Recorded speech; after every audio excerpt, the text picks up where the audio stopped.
à Jean-Luc Charlot. Donc, vous êtes sociologue, vous êtes auteur d'un ouvrage sur l'habitat inclusif qui est paru donc, aux éditions L'Harmattan. Vous êtes coordinateur national donc, du réseau GIHP et vous allez donc nous parler de cet habitat inclusif. Est-ce que c'est un choix? Est-ce que c'est une nécessité imposée? Comment est-ce que l'on peut garantir la qualité de vie? Il y a aussi toutes les questions qu'a soulevées Soraya. Donc, je passe la parole pour une présentation et bien sûr, après, nous prendrons les questions de la salle. Écoutez, bonsoir à toutes, tous et toutes. Merci d'avoir cette invitation.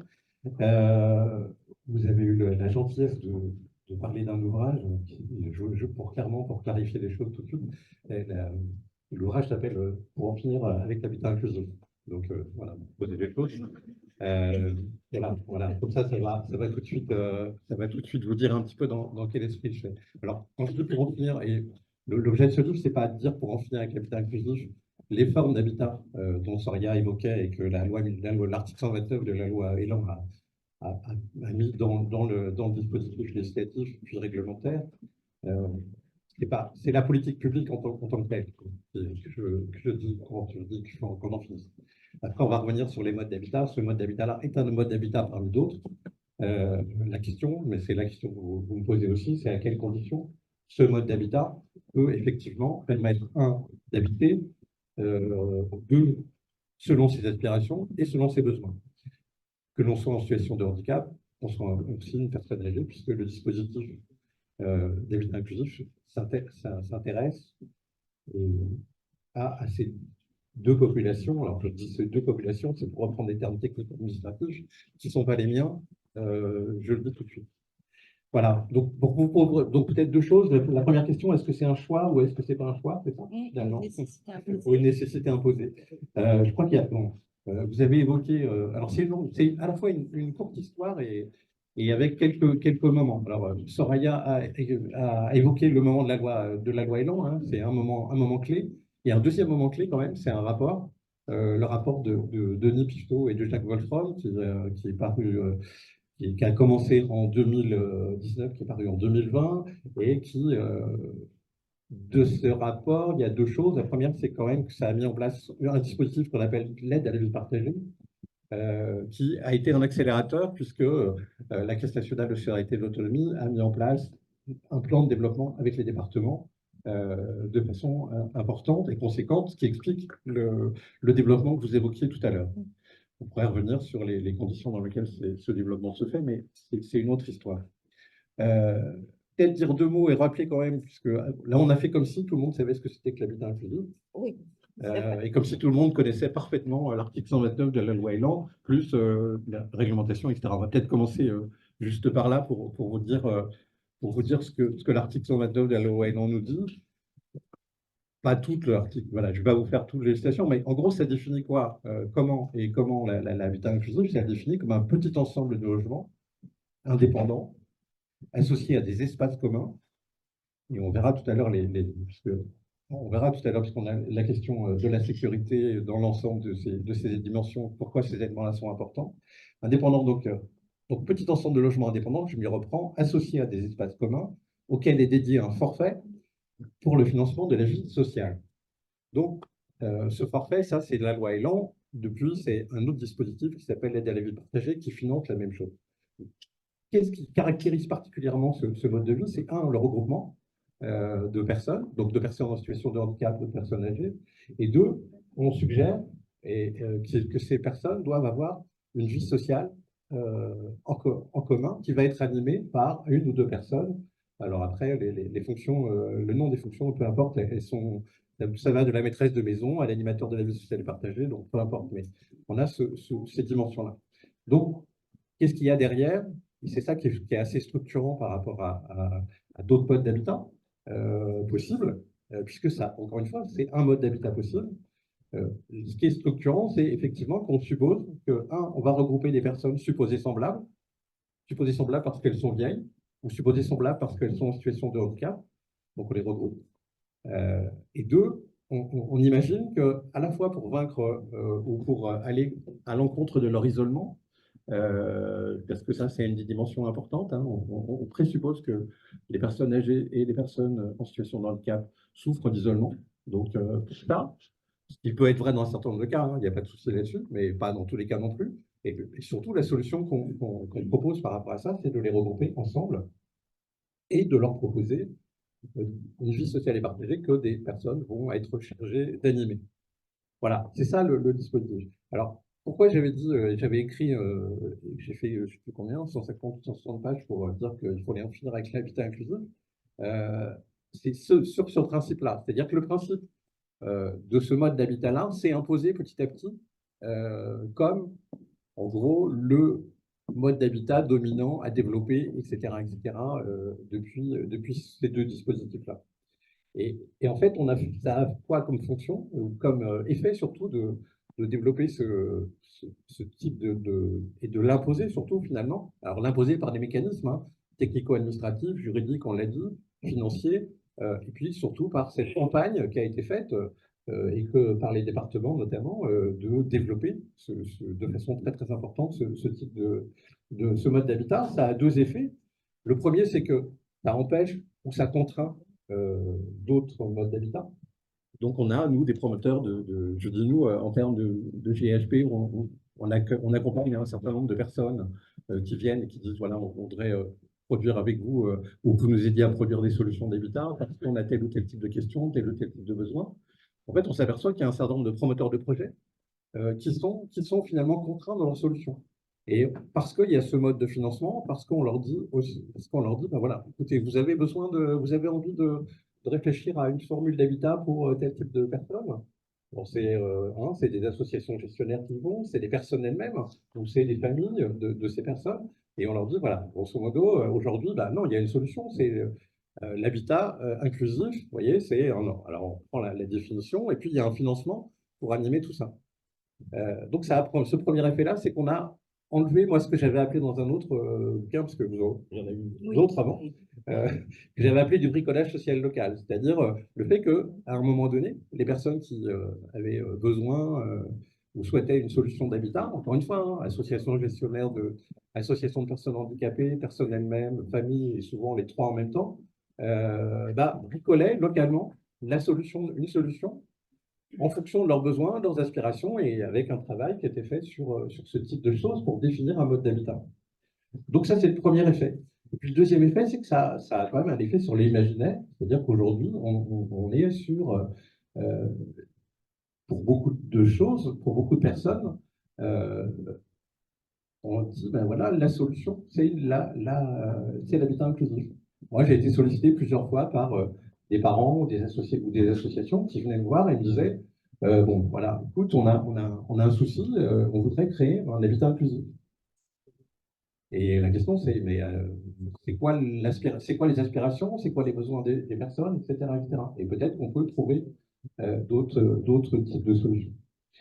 Donc, c'est ça le problème. Pour moi, le vrai problème aujourd'hui de cette politique publique, c'est qu'elle a. Alors, c'est ce que j'ai appelé une forclusion, c'est-à-dire que finalement, on ne parle plus que de ça.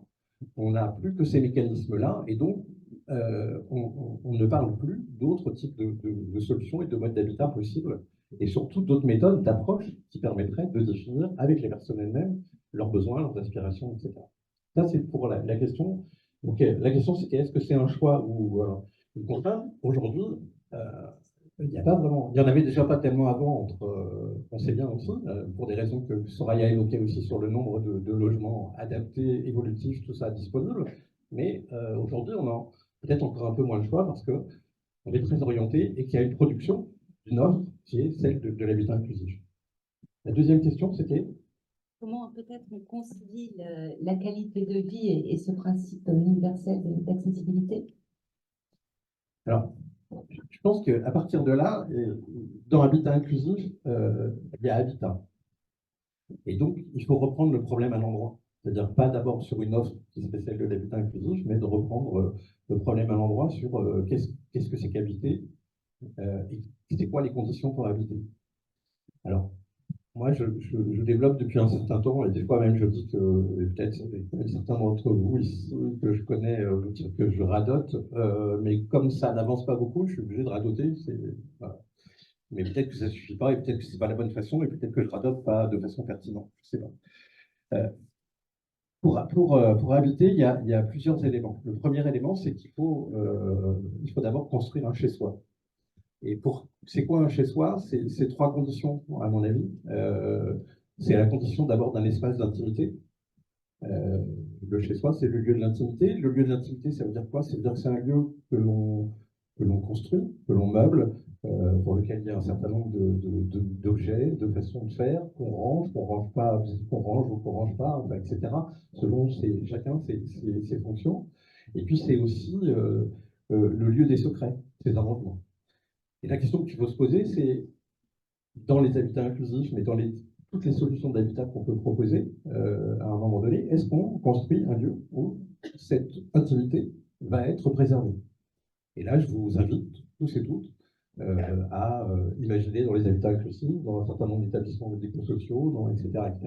Est-ce que mon intimité va être véritablement préservée si j'habite à cet endroit-là?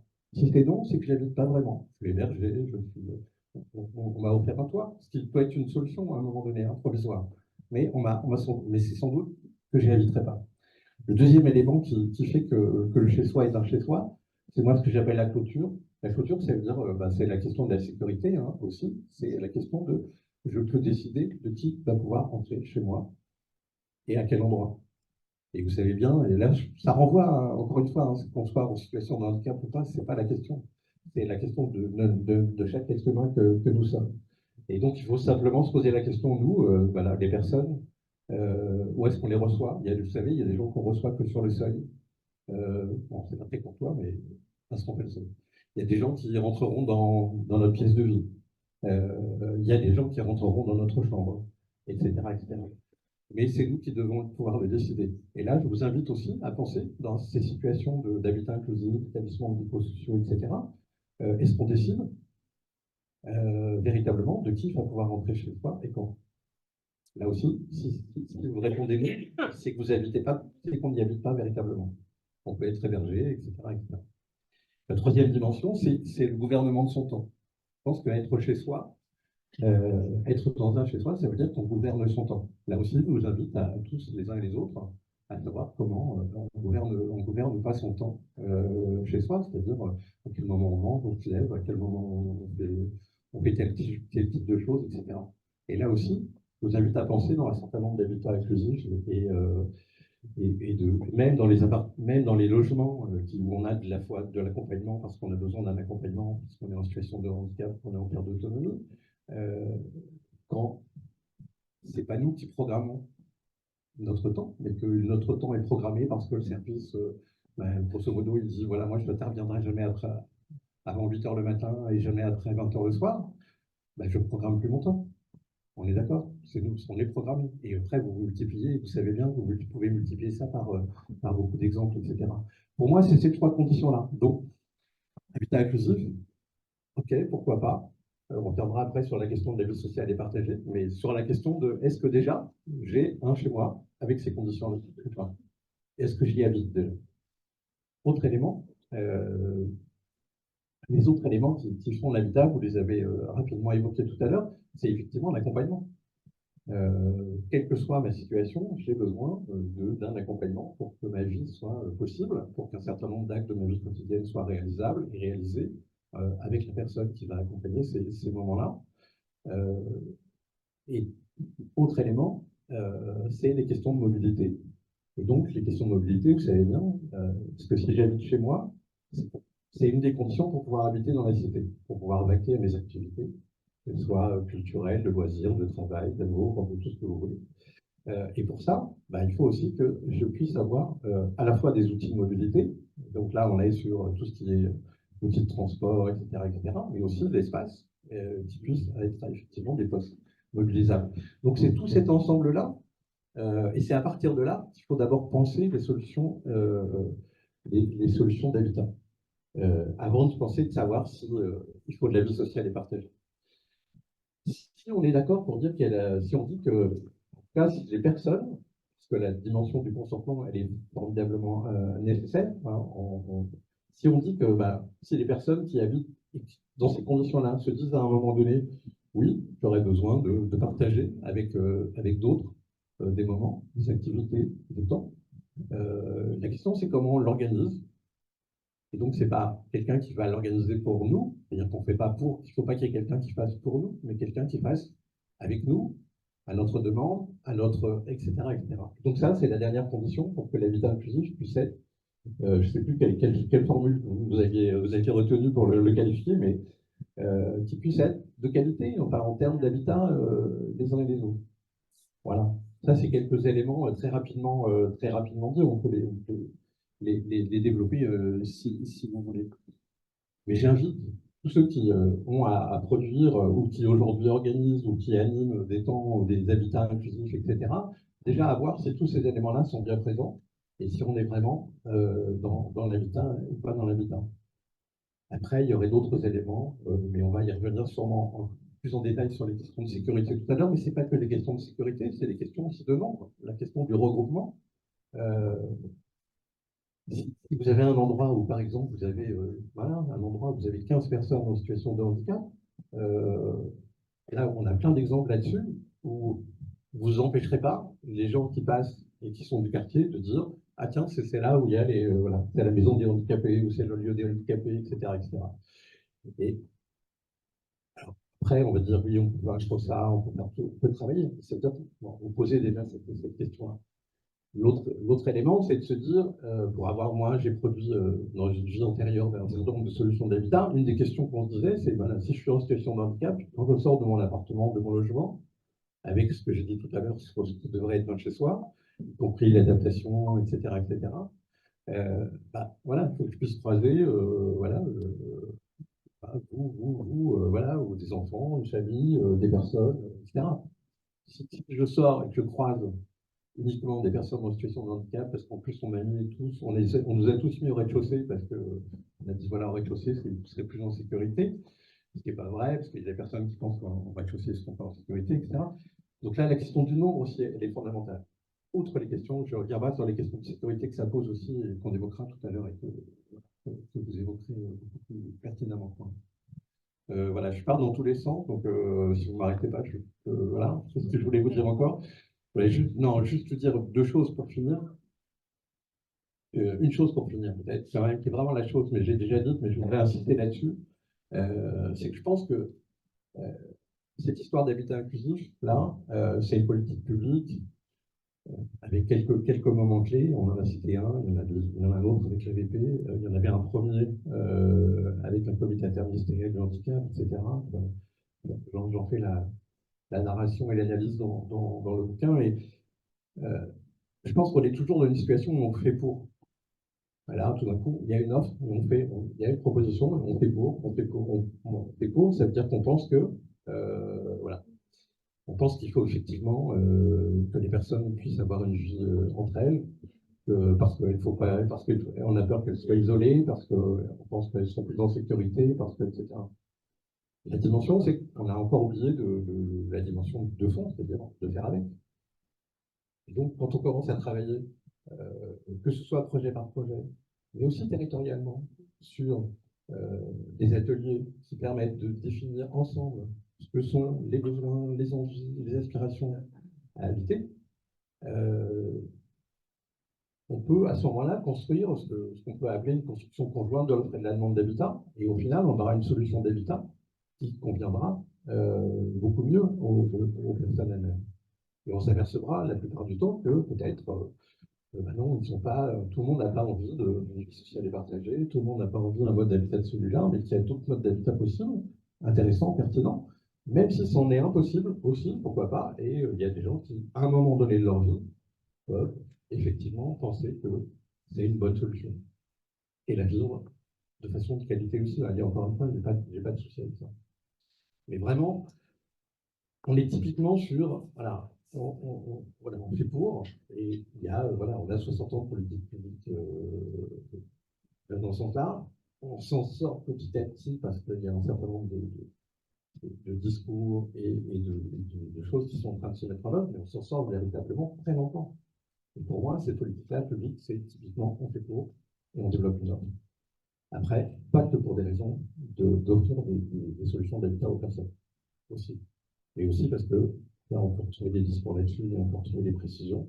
Aussi parce que ça permet d'avoir des places, parce qu'on a quand même ce discours-là à un moment donné, hein, on a entendu ça, enfin, on dit, voilà, les résultats en termes de chiffres, c'était, voilà, on veut 25 000, là on a 25 000 places, on aura 50 000 places, etc.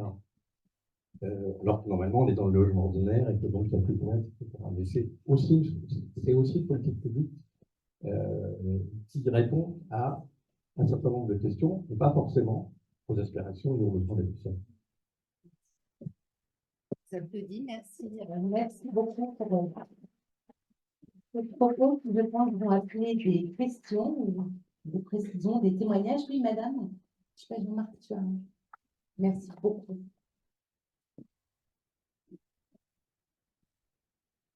Je voudrais savoir s'il existe vraiment ce modèle parfait d'habitat inclusif. Est-ce qu'il existe? C'est ça que c'est la question. Et est-ce qu'il faut le réinventer peut-être à ce moment-là? Oui, ça existe. Alors, je ne sais pas s'il est parfait, mais ça existe. C'est-à-dire que, voilà, moi, je connais des endroits où on a des gens chez soi, véritablement, tel que je l'ai décrit. Ils décident eux-mêmes des moments s'ils veulent partager leurs moments, etc., etc. Donc, ça existe, bien sûr. Oui, il y en a. Il y en a quelques-uns. Parfait. Bah, parfait. Bah, sinon, rien. Parfait, sinon rien. Alors non, non, je pense parfait, j'en sais rien, mais en tout cas en construction continuelle, c'est-à-dire que voilà, où les personnes aussi, elles peuvent, il y a tout, il y a les conditions, elles habitent vraiment, elles ont un véritable chez eux, pour moi, hein, en tout cas avec les éléments que j'ai donnés, c'est-à-dire véritablement, y compris, hein, je ne vais pas dire des choses, mais il y a quand même des endroits, des endroits qu'on appelle habitat inclusif où il faut demander l'autorisation pour savoir si on peut faire venir quelqu'un chez soi. Donc, par exemple, oui, bon, il y en a, hein, quand même. On en est quand même là. Donc, il y a des endroits où c'est pas du tout comme ça, on a véritable chez soi, où là, vous êtes chez vous, chez vous, chez vous, chez vous. Et puis, il y a un endroit qui n'est pas forcément d'ailleurs dans l'immeuble ou dans le lotissement de maison. Ça peut être aussi, on peut se retrouver dans la MJC du coin, dans le lieu du coin, etc., avec d'autres gens, quand on le souhaite, quand on le décide et avec ce qu'on a envie. Donc, ça existe, oui, ça existe. Je vous crois. Merci. Et je vous donnerai des adresses si vous voulez après. Je ne peux pas faire de la publicité. En plus, il y en a un certain nombre que moi j'ai accompagné. Donc, mais après, c'est vraiment. Ce sont les meilleurs. Je ne peux pas le dire. Non, voilà, justement, c'est pour ça que je suis un peu gêné. Il n'y a pas que cela. Hein. L'exposé est intéressant, mais l'habitat inclusif, c'est pas proche de la résidence-service, c'est juste avant. Hein, nous sommes d'accord. C'est bon. En gros, c'est juste avant l'EHPAD. Juste avant l'EHPAD. On est encore autonome, mais on commence la perte d'autonomie. Et on a besoin d'être ensemble, et ça rassure énormément les enfants qui peuvent déjà avoir 65 ans ou 70 ans. Et quand vous avez 70 ans et que vous devez vous occuper de votre maman ou de votre papa âgé de 94 ans ou plus, un habitat inclusif, ça rassure. Ou quand vous avez un enfant, bon, disons qui a une quarantaine d'années et qui a des difficultés psychiques pour juste être se nourrir ou faire l'entretien de son appartement, l'habitat inclusif, c'est rassurant.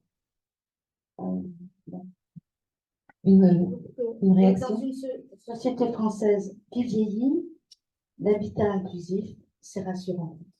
Bon, ça fait un peu, je suis d'accord avec vous, ça fait un peu ghetto. Je suis d'accord et je partage. Mais vous savez, l'autonomie, c'est énormément d'efforts. Énormément d'efforts. Et même pour des gens totalement valides au départ, qui ne sont pas en situation de handicap, après, le vieillissement, c'est une perte. Non, je suis absolument d'accord avec vous. Mais la question, c'est, je peux la retourner, pour la retourner politiquement, c'est-à-dire, c'est parce qu'effectivement, c'est rassurant, et donc ça se développe, et donc effectivement, il y a un accord, il peut y avoir un accord autour de ça, mais parce qu'on n'est pas bien équipé pour le reste. Si vous permettez non, mais Ça Si. demande beaucoup d'argent. Oui, non, non, pas forcément, pas forcément. C'est vraiment un équipement et de comment on réfléchit les choses. Si vous permettez, en plus, voilà, vous touchez à quelque chose de personnel et je n'ai pas envie d'aller là-dessus, mais voilà, je viens d'accompagner mon beau-père qui habitait chez nous, et qui est mort. On l'a accompagné pendant quelques mois. Donc voilà, vous voyez, ça, juste, je fais l'écho avec ça. Et on s'aperçoit qu'il faut se bagarrer. Parce qu'effectivement, on n'est pas bien équipé. On n'est pas équipé pour avoir le médecin qui va nous filer le coup de main pour, etc. Et surtout à lui d'ailleurs, etc. Voilà. Donc il faut se bagarrer tout le temps, tout le temps, tout le temps. Donc, pourquoi? Parce qu'on n'a pas fait le choix là. On ne fait pas ce choix là, malgré ce qu'on raconte sur, vous savez, depuis très longtemps sur le maintien à domicile, qui est un mot terrible, maintien, voilà, le maintien à domicile. Mais voilà, il y a tout un discours autour de ça. Et sauf qu'on ne s'est pas outillé, équipé, puisqu'on sait bien dans quel état sont les services d'accompagnement à domicile, d'aide à domicile, etc., etc. Donc, de fait, c'est cette question-là. Est-ce qu'on peut effectivement développer ça pour ceux qui choisissent? Et encore une fois, on peut choisir une autre mode de. La question, c'est la question du choix au final. C'est ça qui est problématique. La question du choix de son mode de vie qui va évoluer aussi en fonction de moment de sa vie. À un moment regardons-nous les uns et les autres. Je pense qu'on n'a pas le même mode de vie et donc le même mode d'habitat. Ben voilà, je sais pas, là aussi, je parie sur les trucs. Moi, j'ai eu un mode de vie très communautaire, par exemple. Bon, voilà, et aujourd'hui, c'est pas le cas. Mais ça l'a été. Et peut-être ça reviendra un jour, je sais rien. Peut-être je ferai un truc habitat participatif avec des potes, mais alors pas que des vieux, hein, parce que j'essaierai en tout cas. Mais est-ce qu'il y aura des jeunes qui voudront venir avec moi? C'est pas sûr non plus, mais voilà, mais on peut monter le truc, vous voyez. C'est ça aussi, c'est que, et c'est pour ça que je parlais de forclusion dans le bouquin, c'est que la forclusion, c'est ça. Ça veut dire qu'à un moment donné, tout prend de la place et tout d'un coup, toutes les questions, et voilà, et c'en est une, d'un débat autrement, c'est-à-dire comment on peut, sur un territoire donné, avoir un mode d'habitat, une pluralité de formes d'habitat qui permettent à chacun de trouver celle qui lui convient mieux à un moment donné de sa vie. C'est ça l'objectif normalement. Tout d'un coup là, hop, il y a une solution, il y a une offre, et donc ça prend toute la place, et effectivement, je suis d'accord, ça joue sur ce type de comportement, et comme vous disiez, sur la sécurisation, bien sûr. Merci beaucoup. Monsieur, on vous écoute. Je suis responsable de la commission Habitat de France Parkinson. Donc la question des maladies neurodégénératives et des solutions qui peuvent être apportées nous préoccupe. La question principale, c'est pas tant l'offre qui peut être adaptée que les conditions d'accompagnement. Puisque c'est assez lourd lorsque la maladie évolue vers plus de rigidité et de paralysie. Donc je travaille avec Paris Habitat, avec les 3 R, et avec le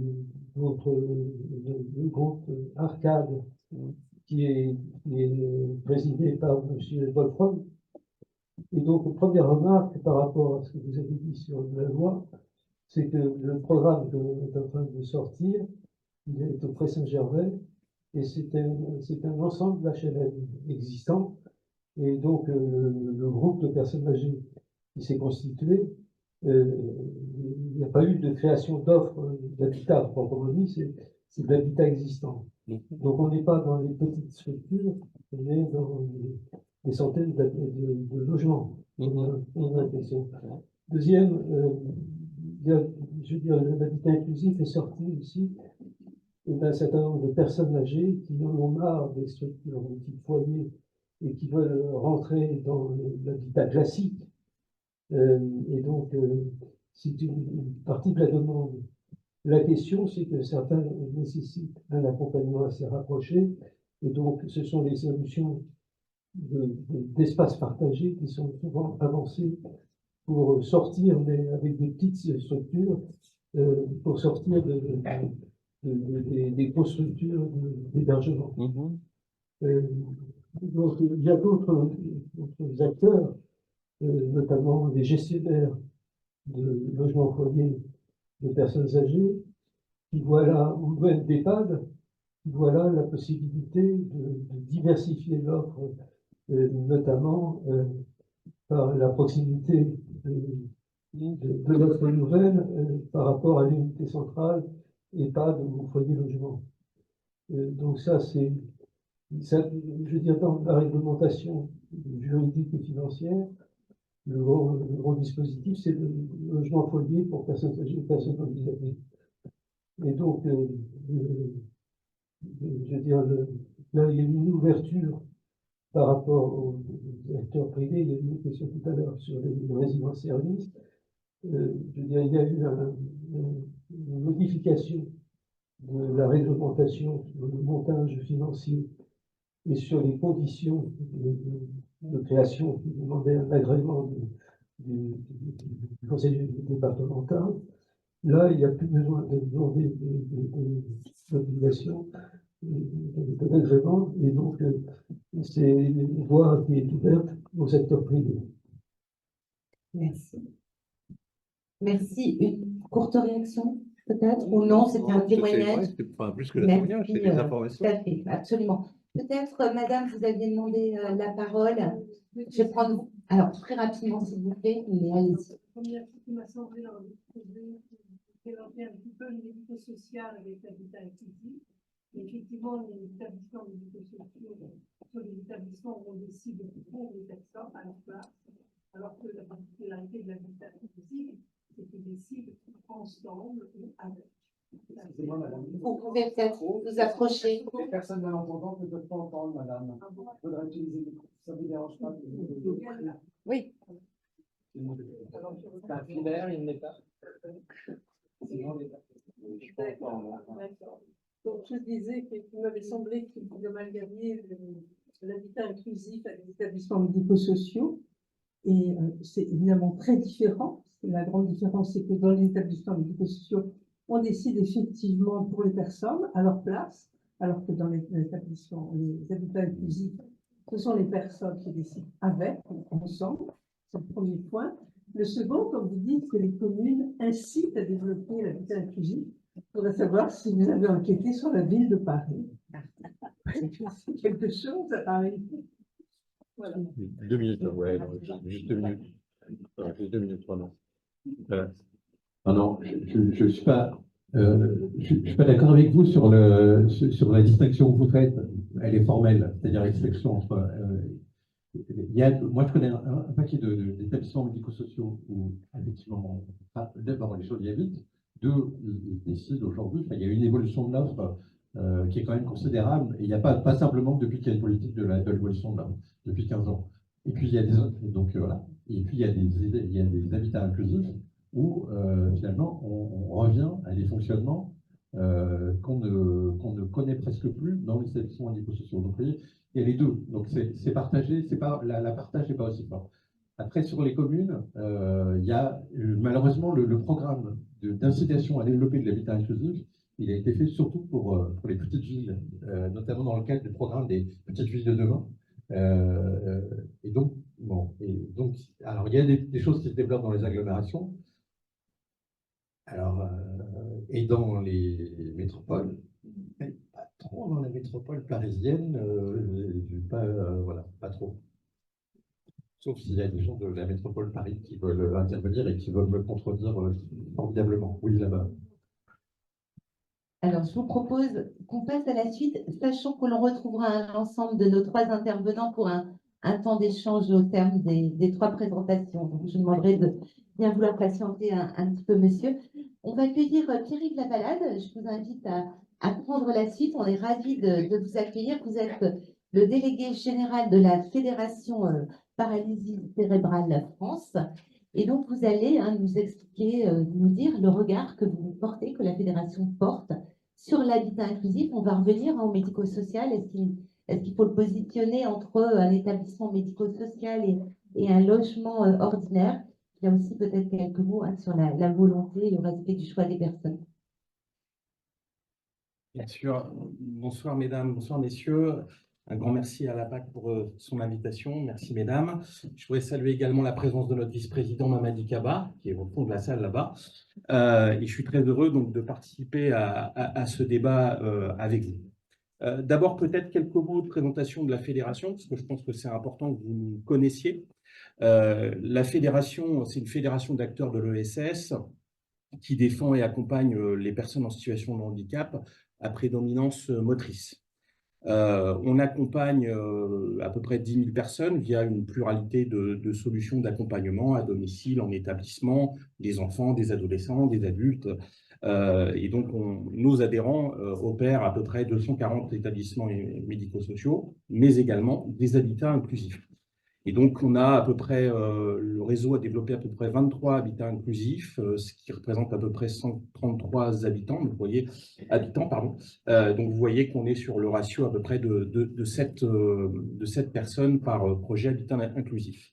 Notre vision, d'abord, vous dire que dans le réseau, on a eu un certain nombre d'acteurs qui étaient vraiment précurseurs sur les habitats inclusifs. Je pense à Altigo en Bretagne, la DIMC d'Ille-et-Vilaine, et également de la DIMC de la Sarthe, qui a fait beaucoup parler d'elle, parce que c'est par cette association qu'est arrivée la problématique de sécurité incendie. Et donc, j'allais dire, elle a un peu nourri le débat. La fédération travaille sur ces problématiques depuis un certain nombre d'années, de mois et d'années. Et pour tout vous dire, on a organisé fin 2022 avec notre réseau une journée d'études spécifique sur les habitats inclusifs, et on l'avait intitulée, et je trouve que dans le titre, me semble-t-il, tout y est, on avait intitulé « Des habitats inclusifs pour qui ?» point d'interrogation, du développement des projets à l'animation et à la coordination des services d'accompagnement à domicile associés. Moi, je voudrais réagir à ce que disait Jean-Luc tout à l'heure. Si vous voulez, sans considérer que le modèle, le concept d'habitat inclusif est l'alpha et l'oméga, nous, on le voit de manière positive. Pour nous, ça se positionne entre l'établissement et une vie totalement autonome, et que du coup, tout ce qui amène du choix à la personne nous semble aller dans le bon sens. C'est pour ça que dans notre réseau, il y a des projets qui émergent. Souvent, ce sont les personnes qui font ce choix de vie et qui poussent les associations à développer ce type de projet. Donc, j'allais dire, la première approche, c'est de considérer qu'ils répondent aux besoins des personnes et que ces personnes, elles se projettent dans ce type de solution d'habitat. Deuxième chose, au terme un peu de l'expérience de plusieurs années, plusieurs mois, ce qu'on voit dans la réalité, c'est que ces solutions sont, pour les personnes, souvent l'occasion de tester la vie autonome. C'est-à-dire qu'ils se projettent dans une solution d'habitat inclusif, parfois de manière transitoire, avant d'aller vers une solution de vie purement autonome. Il y en a d'autres qui font d'autres choix, c'est-à-dire qui pérennisent leur vie à travers ces solutions d'habitat inclusif et qui font beaucoup d'espoir, notamment sur la partie de la vie sociale et partagée. Et je pense qu'on aura l'occasion d'y revenir parce que c'est probablement sur ce point-là que le concept, le modèle d'habitat inclusif a le plus à progresser. Alors, une fois que j'ai dit ça, je disais qu'on le voyait de manière positive, ça ne veut pas dire qu'il n'y a pas de problématique, il n'y a pas de sujet sur lesquels il faut réfléchir et trouver des solutions. Première écueil, nous, qu'on a identifié, on a écrit à la ministre il y a déjà pratiquement 1 an et demi, c'est l'enjeu, c'est de garantir l'ouverture de ces habitats inclusifs à un large public, très clairement. Et on se heurte, et je sais qu'on n'est pas les seuls, on se heurte à la position d'un certain nombre de financeurs, les départements, qui considèrent par exemple que des personnes, des usagers de maisons d'accueil spécialisées ou de foyers d'accueil médicalisés n'auraient pas leur place dans les habitats inclusifs. Alors ça, nous, on le conteste fermement, j'allais dire même, c'est clairement inacceptable. Et l'approche, c'est de dire qu'il relèverait plus des politiques de santé que des politiques d'autonomie. Donc, on se heurte au refus de certains conseils départementaux d'engager des projets d'habitat inclusif pour des jeunes qui sortent d'IEM ou des usagers de femmes et de masse qui souhaitent se projeter dans ce type d'habitat et qui, sous prétexte de besoins de soins qui ne seraient pas compatibles avec le cadre posé par les habitats inclusifs, refusent à ces personnes de se projeter dans les habitats inclusifs. Et donc ça, nous, on le conteste fermement. Et à chaque fois que le problème se pose, évidemment, on engage un débat avec les conseils départementaux parce que ça ne nous semble pas du tout dans l'approche initiale qui avait été développée sur les habitats inclusifs. Autre point, et c'est directement en lien avec le sujet que je viens d'évoquer, il nous semble important au niveau des habitats inclusifs qu'on pense en même temps le développement de ces projets avec les services domiciliaires associés. Or, on considère que si vous avez des personnes qui viennent de femmes ou de masse qui, par nature, ont des besoins complexes, des besoins médicalisés, il faut qu'on ait de services domiciliaires qui soient robustes, qui soient compétents et qui soient en nature, qui puissent avoir vraiment faire des gestes techniques et apporter toutes les garanties de sécurité aux personnes. Or, aujourd'hui, cette approche domiciliaire et ces services domiciliaires, on critique beaucoup les établissements, mais très franchement, j'allais dire les services à domicile, ils sont dans un piteux état. Et clairement, on sait très bien que ce soit pour le grand âge ou les personnes handicapées, ils ne répondent absolument pas aux besoins tant quantitatifs que qualitatifs. Et donc ça, c'est un vrai écueil parce qu'on pourra développer tous les habitats inclusifs qu'on veut. Ça répondra pour partie à certaines personnes, mais d'autres qui font le choix de quitter les établissements pour se projeter dans des habitats inclusifs, ces personnes-là, elles ont besoin de services compétents, formés, qui soient formés à des gestes techniques. Et tant qu'on n'aura pas une approche domiciliaire qui soit vraiment robuste, on ne saura pas répondre aux besoins de ces personnes. Et ça, nous, laisser une partie des personnes handicapées sur le bord de la route, en tout cas dans une approche où on ne saurait pas répondre à leurs aspirations, ça, pour nous, c'est inacceptable. Enfin, le dernier point que je voulais évoquer, c'est l'articulation avec les bailleurs sociaux.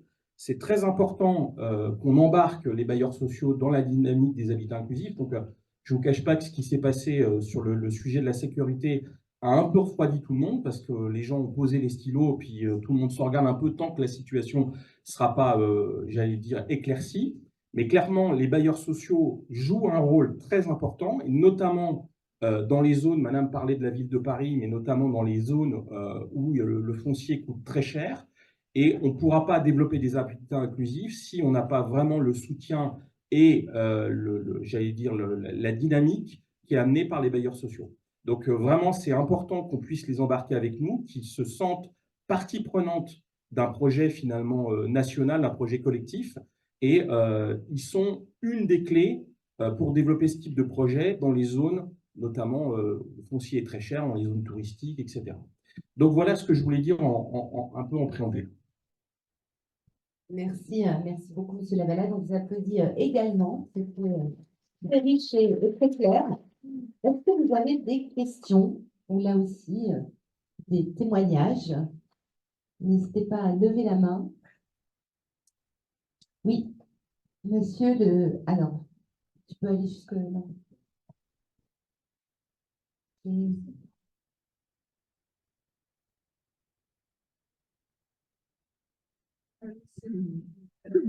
C'est derrière. Oui, désolé. Merci. Vous écoutez.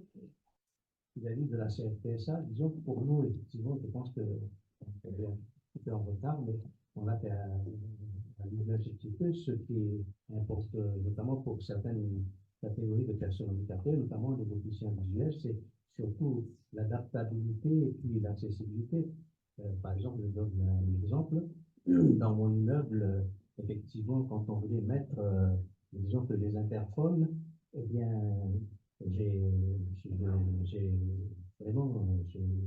vraiment le nécessaire pour que l'interphone qu'on veut soit adaptable, parce que par exemple, si je vais rentrer chez moi et si on met des interphones actuellement qui sont difficiles, où il faut regarder et tout ça, par exemple, si j'oublie mes clés et tout ça, et par exemple, si je vais appeler chez moi, donc les types d'interphones qu'on met ne sont pas valables, je ne peux pas les utiliser. Ce qui est le plus important, c'est, disons, que l'accessibilité, puis l'adaptabilité, et puis les points de repère pour certaines personnes en handicap et quoi. Merci.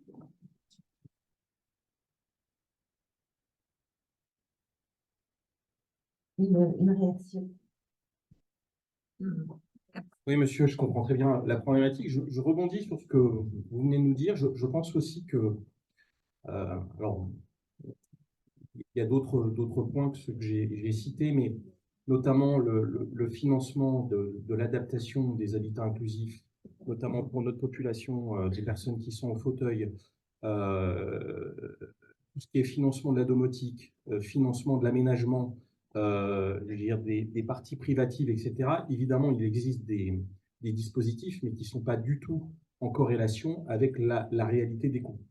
Et donc ça aussi, il va falloir le prendre en compte parce que c'est quelque chose qui a été vraiment, entre guillemets, un angle mort du modèle d'habitat inclusif où on n'a absolument pas pris en compte la réalité des coûts d'aménagement et d'accessibilité.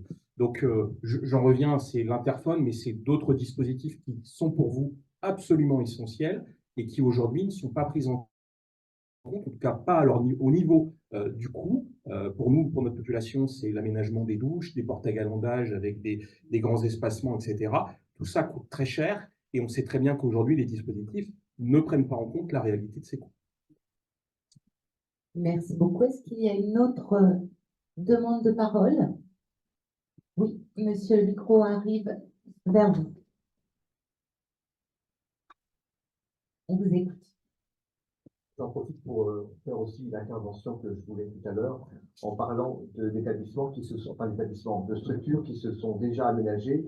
Et je pensais à propos des bailleurs sociaux de l'exemple donné par les Baba Yaga, qui sont une sorte de maison de retraite partagée, dans lesquelles bon, il y a eu un certain succès, mais aussi quelques problèmes avec le bailleur social qui n'a pas voulu faire signer la charte aux nouveaux occupants des logements du logement à l'intérieur de la société, enfin des Baba Yaga, si bien que les nouveaux arrivants ne participent pas du tout aux activités. Ce sont simplement des locataires. C'est un peu particulier, hein, c'est pas partagé. Là. Les personnes sont censées être autonomes. C'est pas sûr, c'est quand même des personnes quand même assez âgées. Mais on ne peut pas parler d'une maison de retraite en habitat partagé, quoi, parce que à cause justement du bailleur social qui ne fait pas signer cette charte. Donc les nouveaux arrivants ne sont finalement que des locataires qui ne participent pas. Les participations, c'est pas très méchant, ça consiste parfois à balayer les escaliers et à organiser dans la salle de réunion du rez-de-chaussée des activités, des conférences ou des activités communes. Voilà. Monsieur Lavalade, je crois que vous êtes très partie prenante sur le domaine de la sécurité incendie pour le classement de cet habitat partagé anti-vigie. Oui. Il me semble que vous êtes allé jusqu'au Sénat ou exactement. En fait, c'est tout à fait ça. C'est donc notre adhérent, enfin, c'est pas la fédération directement, mais notre adhérent qui avait développé un habitat inclusif depuis de nombreuses années et qui, en effet, a une problématique avec les collectivités. Ça pose quand même. Et le problème n'est pas réglé, je pense que le colonel va nous en parler. Tout à fait. Oui, absolument. Tout à fait. Pas d'autres interventions à ce stade? Eh bien voilà, j'allais le dire, colonel. Je vous invite à me rejoindre. Donc, je rappelle que vous êtes chef du bureau de la prévention et de la réglementation incendie au ministère de l'Intérieur. Et donc, nous allons effectivement avec vous faire un point complet sur le sujet de la sécurité, avec aussi comme première question, voilà, l'habitat inclusif, est-ce que c'est un ERP ou un logement classique?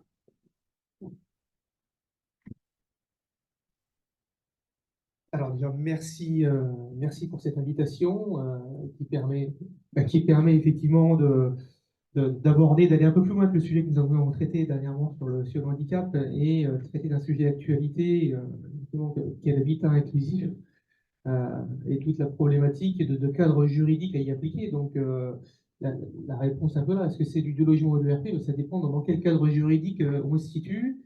Est-ce qu'on est dans le code de la construction et de l'habitation? Est-ce qu'on est dans le code de l'action sociale et des familles? Effectivement, les définitions ne sont pas les mêmes, se contrarient, ce qui génère de l'ambiguïté dans les territoires et effectivement un manque de visibilité pour les porteurs de projets avec des positionnements de commissions de sécurité qui divergent d'un département à un autre, mais aussi en raison d'une définition de l'habitat inclusif qui est très large. L'habitat inclusif est protéiforme, on a de multiples formes d'habitat inclusif, et parfois, effectivement, la différence entre ce qui relève de l'habitation et ce qui peut relever de l'établissement recevant du public est ténue. Et quoi qu'il en soit, il y a des règles qui existent et qui s'imposent par elles-mêmes, et on en a eu quelques exemples dans les territoires. Alors, pour refaire un petit peu d'histoire, à travers le déploiement de l'habitat inclusif, on en parlait avec M. Charlot, qui a plus d'antériorité que moi sur le sujet, mais effectivement, il y a eu des rendez-vous peut-être un peu manqués par le passé, qui font que la sécurité incendie n'a pas forcément été bien prise en compte par les différents ministères concernés par le sujet de l'habitat inclusif. Force est de constater que moi, je me retrouve confronté à des interrogations début 2023, en avant effectivement quelques problématiques dans les territoires. Nous prenons contact avec le ministère des Solidarités et nous convenons de participer à l'Observatoire national de l'habitat inclusif qui allait se dérouler au mois de mars. Donc pour échanger et expliquer le cadre juridique de ce qui relève de l'habitation, ce qui est applicable à l'habitation et de ce qui relève de l'établissement recevant du public. Entre-temps, février 2023, décision du Conseil d'État avec la situation du Mans que certains connaissent peut-être, un bâtiment d'habitation existant depuis 1994 qui est reclassé en établissement recevant du public. Donc là, effectivement, un certain émoi auprès des porteurs de projets d'habitat inclusif et des situations de blocage dans les territoires, en disant mince, on ne sait pas de quel cadre on relève, on n'est plus du tout sur les mêmes coûts à engager, et à partir de là, on freine potentiellement certains projets dans les territoires.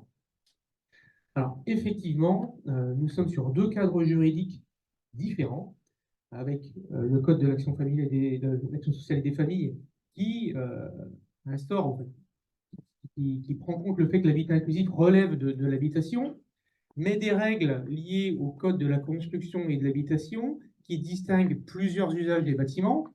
Soit nous sommes de l'habitation, soit nous sommes de l'établissement recevant du public, soit nous sommes du bâtiment à usage professionnel. Et chacun de ces usages ayant ses propres règles de sécurité incendie, avec des critères discriminants qui font basculer de l'un à l'autre. Alors, je ne parle pas de l'usage professionnel, des bureaux et autres, ce n'est pas le sujet, mais vraiment de l'habitation et des ERP. Et en l'occurrence, les critères qui sont communs qu'on retrouve dans les deux arrêtés habitation et ERP portent d'une part sur un aspect quantitatif, qui est de plus de 6 personnes en situation de handicap ou personnes potentiellement non autonomes. Donc là, on a un premier cliquet à partir de 7 personnes. Et le deuxième est qualitatif, entre guillemets. Alors, pour les personnes en situation de handicap, il n'y a pas de critère. Dès l'instant qu'on est handicapé et qu'on est à plus de 6, on bascule dans l'ERP, dans le type J. Et là, on l'avait évoqué lors de la dernière intervention, effectivement, c'est quelque peu discriminant puisqu'on n'évoque pas les différentes situations de handicap, ce qui pose problème fondamentalement. Et pour les personnes en perte d'autonomie, les personnes âgées, c'est basé sur le girage et les groupes ISO ressources, donc qui sont classés de 1 à 6 en fonction de l'autonomie. En l'occurrence, GIR 1-2, c'est pas plus de 10%. Dès qu'on passe les 10% de population, on bascule en type J, où on a également le groupe moyen pondéré. Alors là, c'est des termes, des calculs, idem, qui définissent l'autonomie moyenne des personnes dans l'établissement, dans le bâtiment en tout cas, et qui font qu'on bascule automatiquement en établissement recevant du public. Et donc, on retrouve ces critères de part et d'autre dans la réglementation, ces miroirs entre l'habitation et l'ERP. Et donc, arrive l'habitat inclusif, et là, on ne s'entend pas du tout entre les ministères et ni avec les porteurs, puisque dans la définition, on nous évoque le fait que l'habitat inclusif ne prend ni en compte l'autonomie, ni en compte le nombre de personnes qui vont résider dans ces modes d'habitat. Donc là, effectivement, on se retrouve confronté à une vraie problématique, puisqu'on ne part pas sur les mêmes fondamentaux. C'est ce qui est pris en compte d'ailleurs par le Conseil d'État dans le cadre du Mans, puisque ce bâtiment de 1994, qui était dédié à accueillir un certain nombre de personnes en situation de handicap, en l'occurrence sur 23 logements de mémoire, pas une unité près, il y en avait 16 qui était destiné à des personnes en situation de handicap.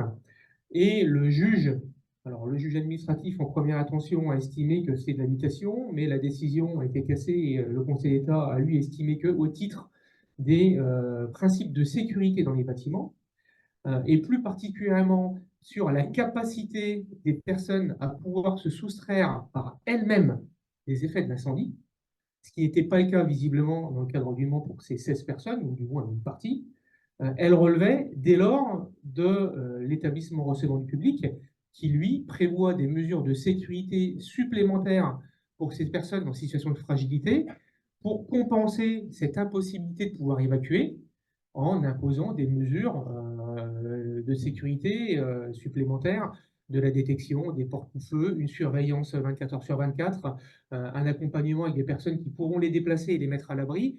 Voilà, tout un ensemble de dispositifs qui concourent à sécuriser et à sauver la vie des résidents de ces établissements. Bon, fort de ce constat, on a souhaité rassurer en tout cas les personnes qui étaient dans l'Assemblée en disant que le cas du Mans est un cas d'espèce qui ne fait pas jurisprudence. Chaque cas est apprécié au cas par cas. Donc il ne fallait pas généraliser, ce n'est pas pour autant que l'ensemble des habitats inclusifs allaient être emportés dans l'établissement recevant du public. Et du côté du ministère de l'Intérieur et des Outre-mer, nous avions tout à fait conscience des enjeux de société, de la nécessité de trouver des alternatives au fait d'être en établissements médico-sociaux et aussi au besoin parfois de pouvoir trouver un habitat collectif adapté du moins et un palliatif à l'impossibilité de vivre de manière isolée dans son logement. Donc nous nous inscrivons dans une démarche d'accompagnement pour pouvoir trouver des solutions par rapport à cela. Mais pour trouver des solutions, il faut quand même qu'on arrive à trouver des points communs de discussion, et il reste nos problématiques de je traite ou pas d'autonomie. Si je ne traite pas, combien de personnes je vais mettre dans le logement? Et lors de, je vais le refaire, mais parce que c'est quand même important, de manière un peu provocatrice, j'ai posé la question à l'époque à l'Observatoire, la question qui relève que autant nous avons des mesures de sécurité en URP qu'à l'intérieur d'un logement en habitation, vous pouvez faire ce que vous voulez. Le logement, la boîte logement est protégée des autres logements, mais à l'intérieur d'un logement, je peux faire ce que je veux. J'ai aucune règle sur les matériaux, sur la résistance au feu, sur quoi que ce soit.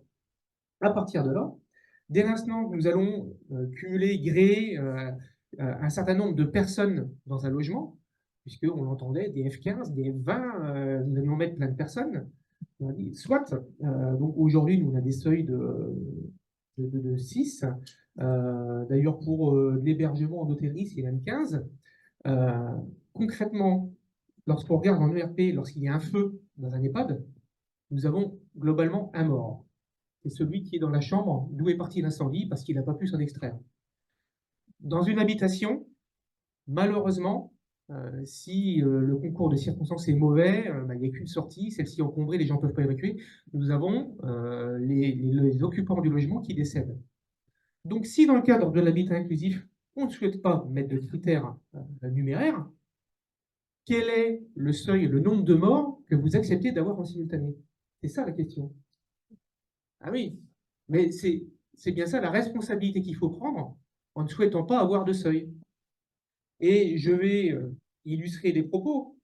Quand je parlais de l'hébergement touristique, avec le seuil de 15 en deçà duquel on n'applique pas la réglementation ERP, mais la réglementation habitation, donc aucune règle à l'intérieur, je vous rapporte à Winsenheim cet été. Alors, c'était des personnes en situation de handicap. Je ne suis pas certain que la notion de handicap ait concouru à l'aggravation du bilan. J'en suis d'ailleurs pas du tout convaincu. Je pense que ça aurait été des personnes en pleine possession de tous leurs moyens. Le bilan aurait été le même. Quoi qu'il en soit, nous étions dans un bâtiment. Alors, je sors également de la question de est-ce que ça aurait dû être un ERP ou pas. Peu importe, c'est même pas la question. Il était traité comme une habitation et c'est les règles de sécurité de l'habitation qui ont été appliquées. Et donc, nous avons eu réglementairement 11 morts. D'ailleurs, la 12e personne, la seule qui arrive à s'en sortir, est une personne en situation de handicap. L'accompagnateur, lui, meurt aussi dans l'incendie. Donc, potentiellement, comme mon seuil réglementaire est de 15, j'aurais pu avoir 15 morts réglementaires. Est-ce qu'on l'accepte? Est-ce qu'on l'accepte demain, alors que nous voulons justement pouvoir faire habiter en commun des personnes potentiellement en situation de fragilité ou qui vont le devenir, puisque l'état de santé va évoluer pour les personnes âgées et peut-être vont-elles perdre en autonomie. Accepte-t-on d'avoir un tel bilan ou alors pose-t-on quelques contraintes numéraires, quelques seuils d'effectifs, de sorte à limiter ces bilans dramatiques et peut-être, entre les deux, avoir des réponses mesurées, proportionnées, de manière pragmatique, pour imposer quelques mesures de sécurité complémentaires, pas forcément onéreuses, mais qui permettent de garantir un niveau de sécurité suffisant pour que ces personnes puissent vivre normalement et en toute sécurité ensemble. Donc, c'est tout l'enjeu des discussions actuelles interministérielles, hein, puisque autour de la table, nous avons l'intérieur, nous avons la solidarité et nous avons également le ministère du Logement. Donc, en fait, les trois ministères concernés par ces dispositions, pour trouver des dispositions proportionnées, adaptées à l'habitat inclusif. Alors, ça imposera certainement que du côté ERP, nous changions également nos seuils pour permettre à plus de personnes d'habiter ensemble. Le 6, on l'a entendu, est trop contraignant puisque nous n'avons pas la massification suffisante, notamment pour ceux qui ont besoin d'une aide au quotidien. Effectivement, on a des effets de seuil qui sont au-dessus de ces 6. Donc, si nous devons, en revanche, changer les de l'autre côté, nous devons nous garantir, nous prémunir d'un niveau de sécurité suffisant et donc poser quelques mesures complémentaires, mais de bon sens, à travers bien souvent des recommandations au profit des porteurs de l'habitat inclusif et quelques mesures un peu plus structurelles sur la détection incendie, mais comme on l'a aujourd'hui déjà en habitation, mais on exige dans une habitation normale d'avoir un seul détecteur. Là, nous allons avoir plusieurs personnes qui vont avoir leur espace privatif, et j'entends la définition qui a été donnée. Est-ce que j'ai mon espace dans lequel je vais vaquer à mes occupations, qui relèvera de mon intimité, dans lequel je ferai rentrer ou non quelqu'un? À partir de là, si on identifie ceci comme de l'habitat, ça veut dire que chacun sera libre de faire ce qu'il veut dans cet espace. Donc, sera libre aussi de générer des risques dans cet espace et des risques qui pourront s'imposer aux autres occupants du logement. À partir de là, peut-être que des mesures simples seraient de dire, eh bien, je mets un détecteur dans chaque pièce, notamment dans chaque chambre, ce qui n'est pas exigible aujourd'hui, de sorte à ce que si votre voisin met le feu dans sa chambre, ça vous alerte dans la vôtre, puisque c'est interconnecté, que ça brûle et qu'il faut sortir. Aujourd'hui, ce n'est pas le cas. On a un détecteur dans le couloir, encore, s'il est bien positionné. Bon, lorsqu'il sort, ça veut dire que vous pouvez déjà plus sortir de votre chambre, puisque le couloir est enfumé. Donc, on a des mesures de bon sens qui ne sont pas très onéreuses que nous pourrons mettre en place.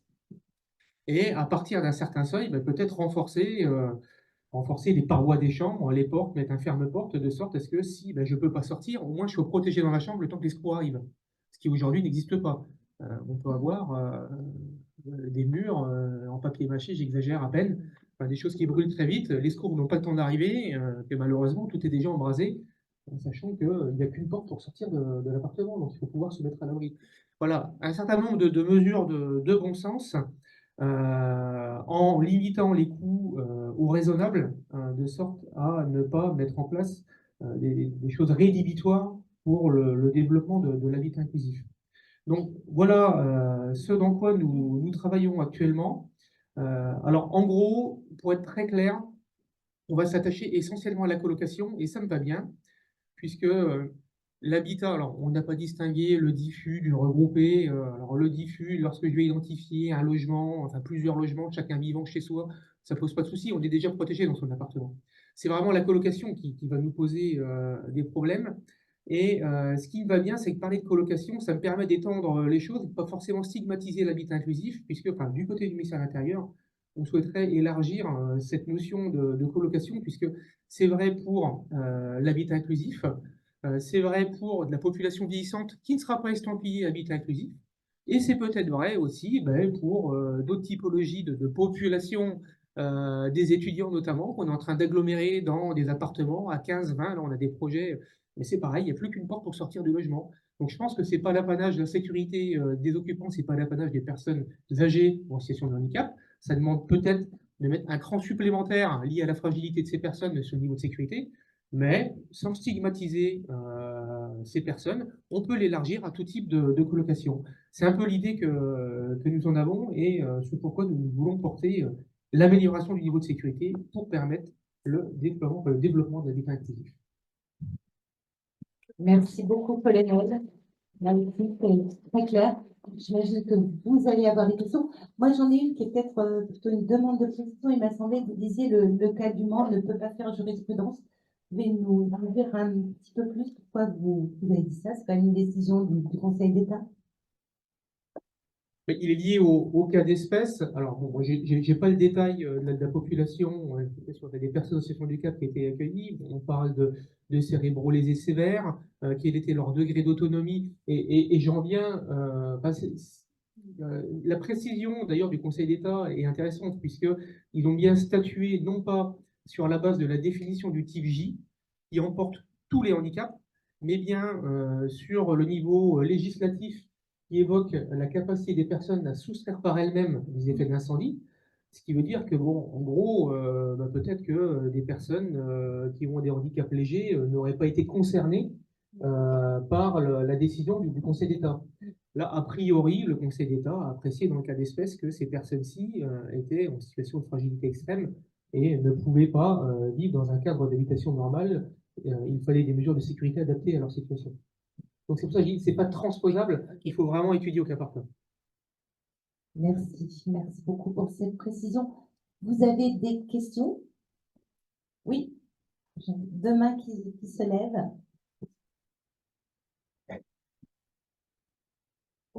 Le problème se pose pour les personnes handicapées beaucoup plus que pour les personnes âgées, parce que les personnes âgées, on a les fameux GIR, qui définition la notion d'autonomie. Et moi, je suis ancien professionnel, parce que je contrôlais l'établissement sur public pour la préfecture de police de Paris. J'ai un exemple, j'ai visité plusieurs fois ce type de structure qui se voulait un petit peu foyer logement. Et je me rappelle d'un cas, il y a à peu près une dizaine d'années, une association, je pense que c'était l'UDAPI, ou une association à peu près identique, qui avait aménagé des appartements dans un immeuble d'habitation de troisième famille B, hein, dans le 17e arrondissement. Il y avait plusieurs appartements, une vingtaine de personnes. Ils avaient été très loin puisque les appartements, pour des raisons pratiques, ils avaient privatisé le couloir des circulations horizontales communes. Alors, évidemment, qu'est-ce qu'il y a dans les circulations horizontales communes? Il y a des armoires techniques, il y a des enfumages, et puis il y a la porte coupe-feu, enfin, par flamme, donnant directement sur la cage d'escalier. C'est un exemple, on n'avait pas trouvé de solution. Bon, il n'y a pas eu d'incendie. Merci. Une réaction? Oui, alors tout d'abord sur le girage, justement, c'est cette qualification d'autonomie des personnes. Alors je ne suis pas certain que ce soit plus simple pour les personnes âgées, dans la mesure où l'appréciation du girage ne vaut que dans les logements foyers. Là, typiquement, dans l'habitat inclusif, on sort de ce cadre, donc il n'y a pas de règle, il n'y a pas de suivi de l'autonomie. Donc on sera dans la même situation. Le cas que vous citez est intéressant dans la mesure où, pour reprendre d'ailleurs l'appréciation du cas du Mans, je pense que c'est l'usage qui est fait du bâtiment qui va permettre d'en apprécier également le cadre juridique. Et dès l'instant que nous avons des chambres ou des appartements qui sont constamment ouverts parce que les personnes ne sont peut-être pas en mesure de fermer les portes, et donc tout est en communication, effectivement, ça s'apparente plus à un établissement médico-social qu'à de l'habitation.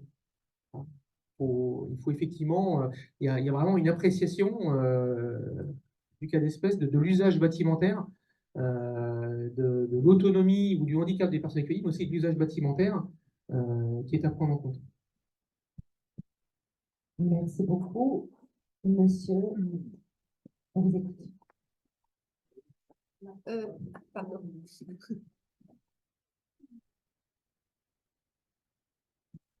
À nouveau, un témoignage.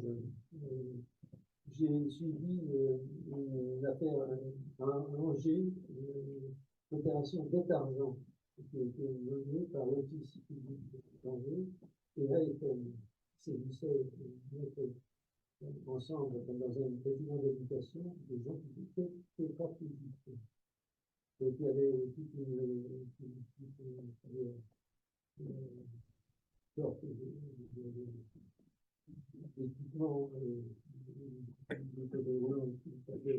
particulier avec notamment l'oxygène. Oui. Donc, la question de la sécurité incendie était posée. L'AFM a fait pendant les gros yeux, je veux dire, à la commission de sécurité qui voulait placer les locaux comme ERP. Et donc, il y a eu des débats pendant des mois et des mois, et les pouvoirs politiques ont fait que ça restait habitation. Et la commission de sécurité, à chaque fois qu'elle passait, elle rajoutait une chose qui s'est rapprochée du Tipeee à l'époque, puisque le Tipeee arrive après. Donc, voilà pour ce qui est de l'opération de détergent, souvent dans les mêmes périodes que l'opération que vous avez décrite. L'autre chose, c'est lorsqu'il y a eu la création du TIPJ, il y a eu pour les personnes âgées la distinction des personnes qui étaient en capacité d'évacuer par elles-mêmes, pour ce qui est des personnes âgées, pour ce qui est des personnes handicapées, passaient en ERP. Donc la question, je veux dire, il y a peut-être aussi parmi les personnes handicapées des gens qui peuvent évacuer par elles-mêmes. Merci, merci monsieur. Oui, c'est exactement ce que j'évoquais dans le propos sur la nécessité de retravailler sur la notion de handicap et cette capacité à pouvoir se soustraire de l'incendie. Donc ça, c'est intégré et ça va imposer effectivement à ce qu'on modifie les dispositions du code ERP. Ça va pas être simple de l'écrire, vous l'avouerez, mais il va falloir qu'on prenne en compte effectivement pour pas emporter tout cela. Merci beaucoup. Oui, je vous écoute. Une petite remarque qui s'adresse aux trois intervenants. Lorsqu'on parle d'habitat inclusif, c'est pardonnez-moi l'expression, c'est un mélange de toute population. Donc, ça veut dire pour les personnes handicapées, retrouver des valides ou des moins valides, ou des plus jeunes ou des moins jeunes. Je pense notamment à quelque chose qui aujourd'hui semble bien fonctionner et qui est relativement coûteux. Ce sont les résidences-services réservées exclusivement aux seniors, qui ont l'avantage d'offrir effectivement plusieurs modes d'habitat, en fait, d'appartements, studios, 2 pièces, 3 pièces, mais également les services. C'est-à-dire qu'il y a l'habitat, on est chez soi vraiment, avec une sécurisation sur le site, avec des offres de services en fonction du choix de chacune des personnes. Et je pense que c'est plutôt vers ça qu'il faudrait aller, et que l'on ne trouve pas, puisque les habitats partagés ou habitats inclusifs, ce sont des reconstitutions de ghettos. Pardonnez-moi d'être trivial et brutal sur le vocabulaire, mais c'est hélas ce que l'on trouve. Or, c'est pas du tout ce que les personnes, et je parle pour personnes handicapées, notamment cérébrolésées, elles ont un patrimoine de vie avant l'accident, elles veulent se retrouver, elles ne sont pas déficients intellectuels, ce ne sont pas des autistes, chaque handicap est différent, et ce sont des personnes qui cherchent à se retrouver essentiellement avec des valides. Or, dans les résidences-services, il y a cette diversité de population. Et il y a, pour répondre au problème de la sécurité incendie, je pense que ça doit être considéré, je ne le sais pas, mais ça doit être considéré comme un ERP, donc sécurisé. Et c'est bien ce que cherchent les personnes qui veulent aller vers ce type d'organisme. Merci, madame. Alors, le colonel va répondre sur le sujet de la sécurité. Moi aussi, j'aurais dit ERP, mais non. Non. Les résidences autonomie sont justement, alors normalement, sont classées logement foyer. Donc, c'est la réglementation habitation avec des dispositions spécifiques, avec une sécurité renforcée d'ailleurs parce qu'il peut y avoir des logements foyers qui sont pour des personnes non âgées, mais pour les personnes âgées autonomes, les logements foyers présentent des dispositions particulières pour renforcer la sécurité. Mais elles ne sont pas encore au RP, et il faut que les résidents remplissent les conditions d'occupation que j'ai évoquées, avec ces fameux girages et groupes moyens pondérés maximum de la population accueillie dans le logement foyer, sans quoi ça bascule dans l'ERP. Donc, c'est toute la contrainte d'ailleurs de ces résidences qui doivent suivre normalement individuellement leurs résidents et proposer pour certains, dès l'instant qu'ils commencent à s'approcher des seuils de l'ERP, leur proposer des alternatives. Et c'est là où c'est un peu difficile, puisqu'il faut leur faire quitter la résidence autonomie pour rester en dessous de ces seuils au risque de basculer l'ERP. Donc, on garantit le niveau d'autonomie globalement des résidents de ces logements pour être sûr que justement ils puissent évacuer par eux-mêmes. Monsieur Lavalette, peut-être une réaction aussi? Oui, je voulais juste dire pour les résidents de service, il faut que je connais un petit peu, mais comme tout à chacun, puisque j'ai approché ce type de service pour ma mère. J'ai deux réactions. La mixité, moi je ne l'ai pas trop vue, hein. J'en ai visité quelques-uns, je ne vois pas où est la mixité. Et deuxièmement, quand c'est des projets qui émergent dans le secteur marchand, je ne sais pas si vous avez vu les prix. On va dire qu'ils sont dissuasifs pour une très large partie de la population. Absolument. Beaucoup de demandes de parole, mais Monsieur Charlot, non, pas à ce stade. Alors, si vous pouvez relever les mains pour qu'on voit bien, ça va être compliqué là. Peut-être Thierry. Une petite question, on voudrait savoir quels sont les critères, quels sont les critères de classement en ERP, qu'est-ce qui définit un établissement en identité? C'est ce que j'ai évoqué. C'est ce que j'ai évoqué dans mon intervention. Il y a deux critères. Il faut avoir, alors, pour les personnes en situation de handicap ou les personnes âgées non autonomes, avoir plus de 6 personnes. Et pour les personnes non autonomes, c'est le fameux GIR 1-2, pas plus de 10%. GIR 1-2 et un groupe moyen pondéré inférieur à 300. Ça, je sais, j'ai bien entendu, mais en général, c'est une définition de... Ah, d'une manière générale, c'est une définition très large. Dès l'instant que vous rentrez, vous êtes accueilli à quelque titre que ce soit dans un endroit moyennant contribution ou non, et que ce n'est pas votre logement. En gros, si ce n'est pas de l'habitation, c'est de l'ERP. Ni un lieu de travail, c'est de l'ERP. On peut le prendre par exclusion. Merci beaucoup. Je ne sais pas si vous avez la possibilité de vous approcher. Oui, Saïd. Je suis désolée, on va passer au-dessus de vous.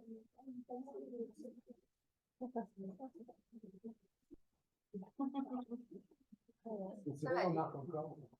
On va le voir. C'est maximum. Ça va aller. Par rapport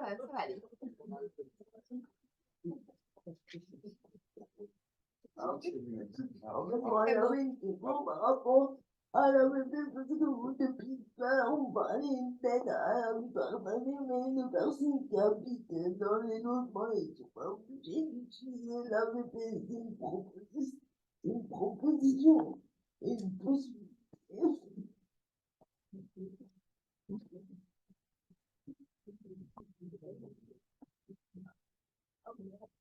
Après, je sais que le handicap, c'est compliqué, mais c'est au nom de savoir s'affirmer. Il faut donner l'amour et ne pas le subir.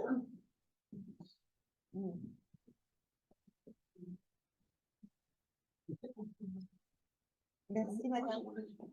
Juste rajouter que le cas spécifique de la SAP, c'est les 16 appartements loués au nom des locataires qui sont signataires du code des bails. D'abord, une démarche d'accès au droit, d'émancipation. Ensuite, sur les 16 appartements, 2 étaient des locaux réservés aux professionnels qui les accompagnent. Et dans cet immeuble-là, il y a tout type de locataires. Les degrés de sévérité ne sont pas les mêmes. Je ne sais pas si je me fais comprendre, mais bon, il y a des personnes âgées, il y a des personnes plus jeunes, il y a des familles plus importantes. Bon, c'était le nombre de personnes, de portes qui étaient en question. Mais ces locataires aujourd'hui n'ont pas d'offre. Le bailleur ne propose pas grand-chose et ils sont dans une situation assez complexe.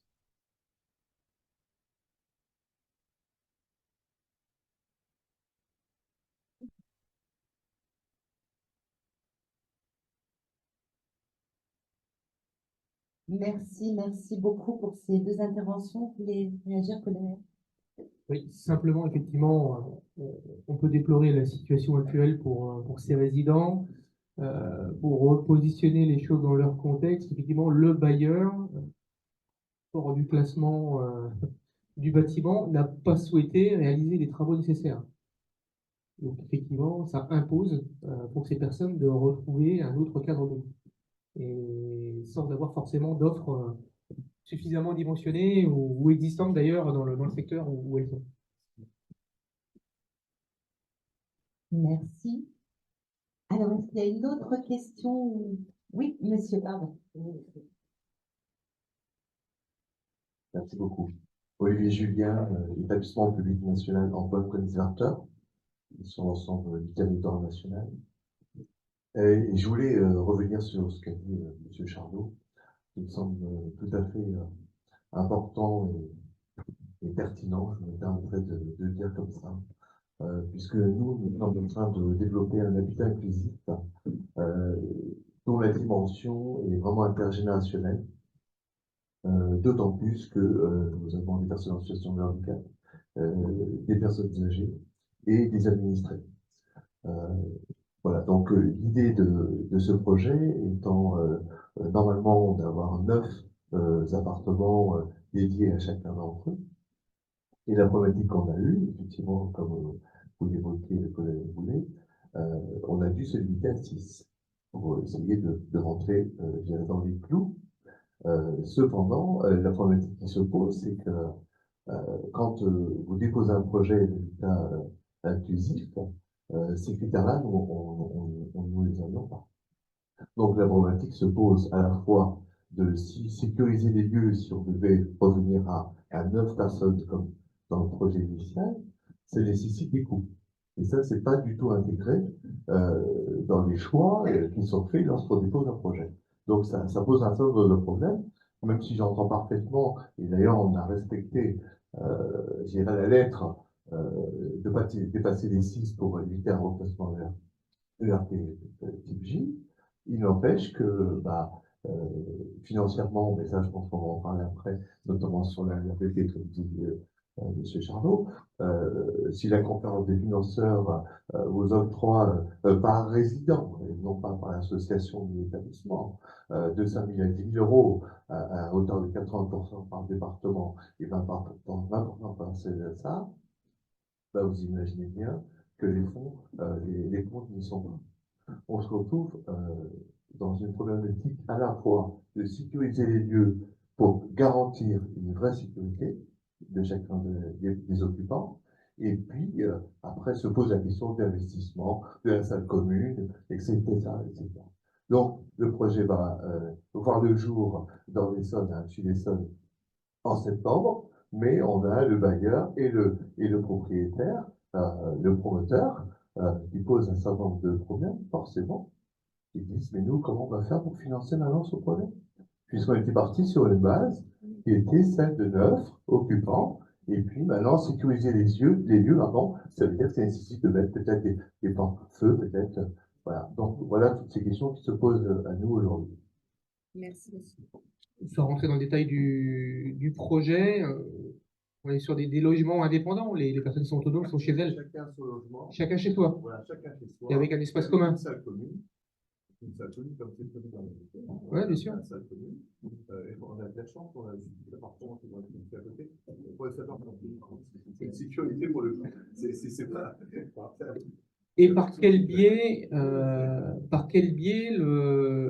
votre projet a été classé en ERP ou... Tout simplement, on est un établissement responsable et on attendait d'avoir des écrits précis, des informations précises qui nous autorisent ou pas d'aller au-delà des 6 comme convenu. Ok, d'accord, très bien.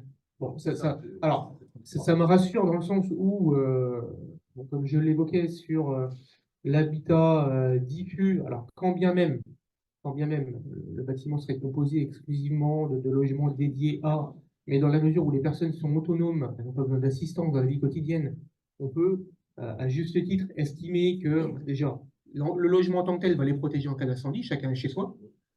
Et puis, a priori, elles sont capables de vivre, de se faire à manger et de vivre au quotidien, normalement, donc elles sauront sortir en cas de besoin.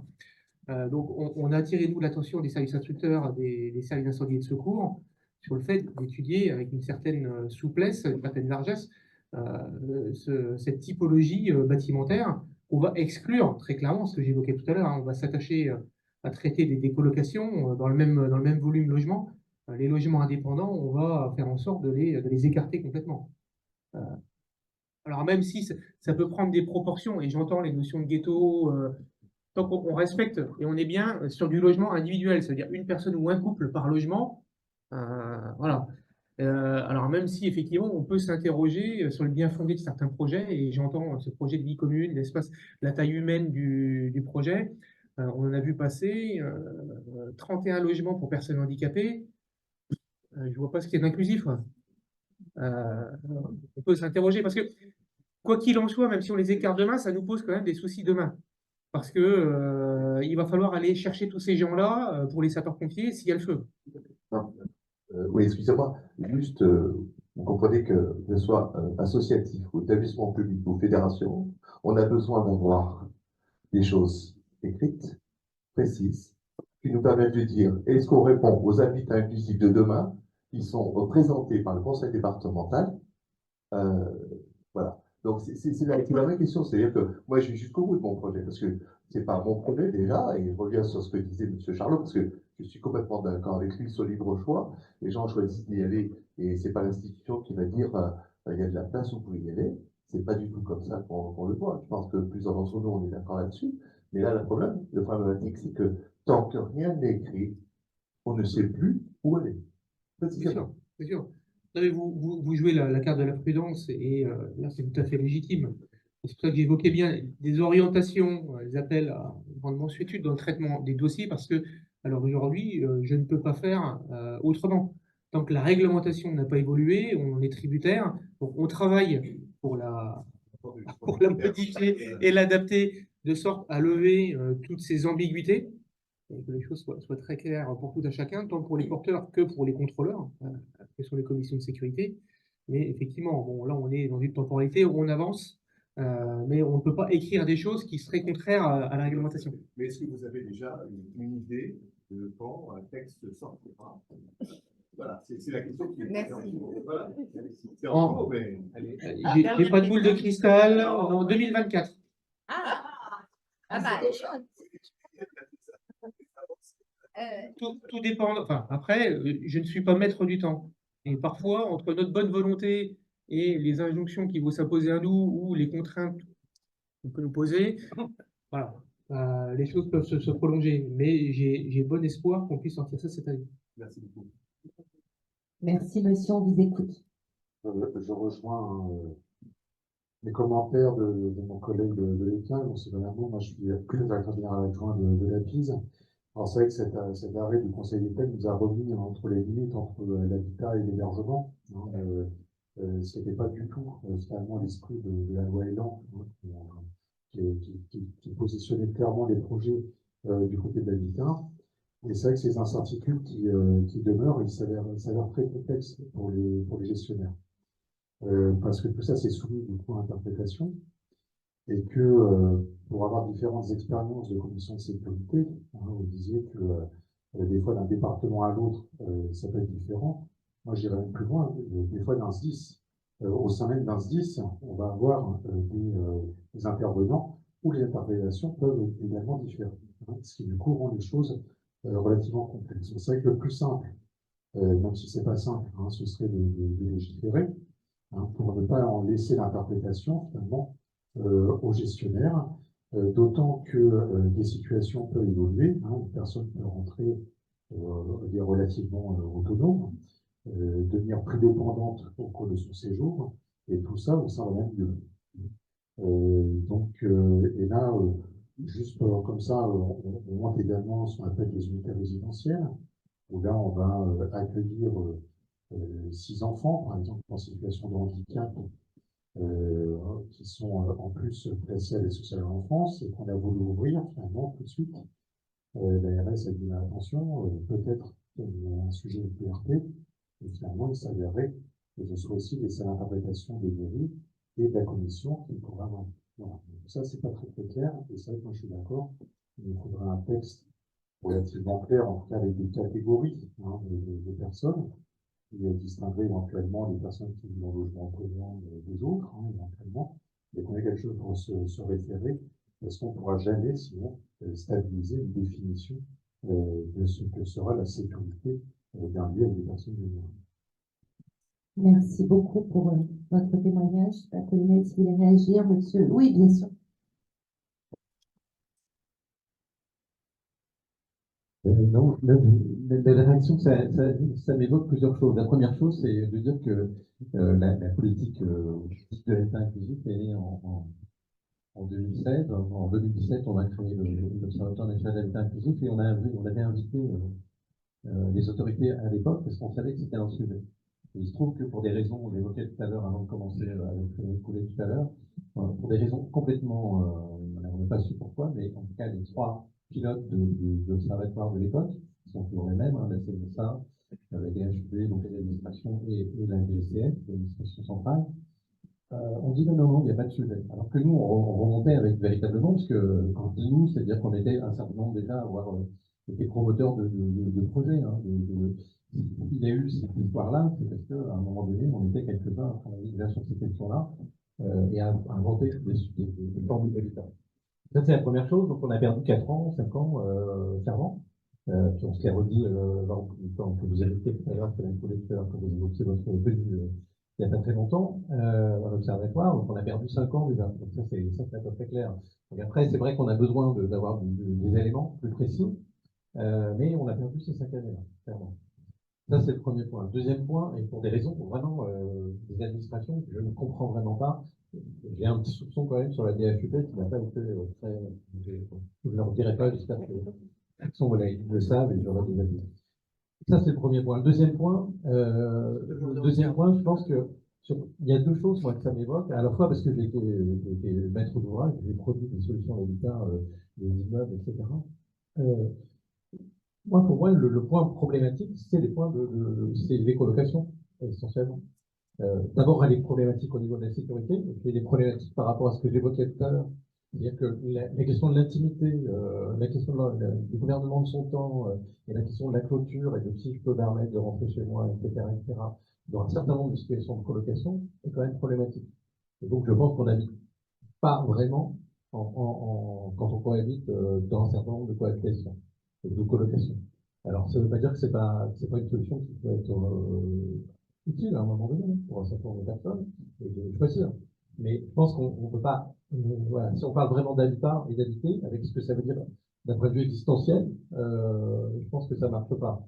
Donc, ça peut être encore une fois, on cohabite, on sait bien, on a tous sans doute en termes d'étudiants ou en termes de l'art, il y a des moments de sa vie, on a cohabité avec d'autres, des colocations, mais on n'habite pas vraiment là-dedans. Donc ça pose ces deux dimensions-là, y compris évidemment les questions de sécurité, mais là, quand on revient pas là-dessus, ils ont été fortement évoqués. Après, sur les questions de logement dessus, c'est-à-dire voilà, un certain nombre d'appartements dans lesquels vivent des personnes en situation de handicap ou en perte d'autonomie dans un immeuble, dans un ensemble d'immeubles, etc. Il y a quand même la question du nombre. Et là aussi, on a une double question. Il y a la question de la sécurité, vous l'évoquiez, vous l'avez collé tout à l'heure, mais c'est aussi la question de si vous avez 10, 15, 31, 30, et je pense même à, je ne veux pas, il y a même à Rennes, voilà, à un moment donné, on avait un immeuble, il y avait 60 studios de personnes en situation de handicap, et on disait, voilà, il y a un truc, voilà, tu vois, c'est des appartements, c'est des gens qui sont chez eux, etc. Bon, il y avait quand même un immeuble de 60 personnes en situation de handicap, là, quoi. Et je ne suis pas sûr que pour l'intégration dans la vie sociale, c'est facile. Ça ne facilite pas l'intégration dans la vie sociale pour les personnes qui habitent là, mais aussi pour les gens de quartier, etc. Voilà. Ouais, donc c'est tous ces éléments-là qui... voilà, merci, on me ramasse, mais merci beaucoup. Voilà, donc c'est ça que ça m'évoque. Donc on a un chantier encore, le chantier est en cours, évidemment, mais la dernière chose que je voulais dire aussi par rapport à ce chantier-là, c'est qu'il y a quand même l'habitat inclusif à susciter, moi ce que j'ai appelé des petites entreprises, qu'elles soient associatives ou pas associatives, avec une production d'offres, une offre voilà, on développe aujourd'hui, il y a des gens qui développent partout en France des solutions, des choses. Il me semble qu'il y a un certain nombre d'entre ces entreprises-là. Encore une fois, quand je dis entreprise, hein, c'est pas, il y a des entreprises dites associatives aussi. Il n'y a pas forcément que des entreprises, pas que des lucratives, mais il y en a aussi. Et ces entreprises-là, on l'a vu lors des deux moments où Frédéric Boulet et ses collègues sont venus parler de ces questions-là au sein du collectif de l'Observatoire national de l'habitat inclusif. En gros, c'est plutôt eux qui disent et qui manœuvrent pour que, grosso modo, on dise, bah non, tout ça, tous ces trucs-là, ça va quand même nous empêcher nos développements. Alors, parce que ça a des coûts, parce que ça a des trucs, etc. Mais, et donc, vous savez qu'il y a dans la loi, bien de dire, un article, une tentative de passage un peu en force sur cette question-là, en disant, mais l'habitat inclusif, on va mettre un truc à part, c'est un truc à part. Et donc là, voilà, donc les histoires du chef du bureau de la prévention, de l'alimentation et de la santé du ministère de l'Intérieur, tout ça, ça nous concerne pas. Donc au-delà de ça, alors, bon, tant pis pour collègue Boulet, mais pas tant pis, mais pas tant pis pour la sécurité des personnes.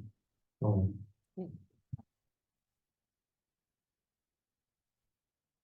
Je vous remercie beaucoup. Est-ce qu'il... Oui, Pour la petite histoire par rapport à la PPL bien vieillie, hein, effectivement, et d'ancrage dans l'habitation, on leur dit depuis le départ, mais c'est voué à l'échec. Puisque quoi qu'il en soit, le code de l'action sociale et des familles peut indiquer que c'est de l'habitat.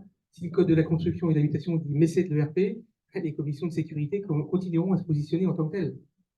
Donc il faut bien que nous travaillions en interministériel pour trouver des solutions communes et concertées. Merci, merci beaucoup. Je propose que nous prenions une dernière question ou intervention avant de demander à Patrick Doé de clôturer ces très beaux échanges, très riches. Oui, je vois une main se lever. Oui. Jean-Marc, s'il te plaît. Monsieur.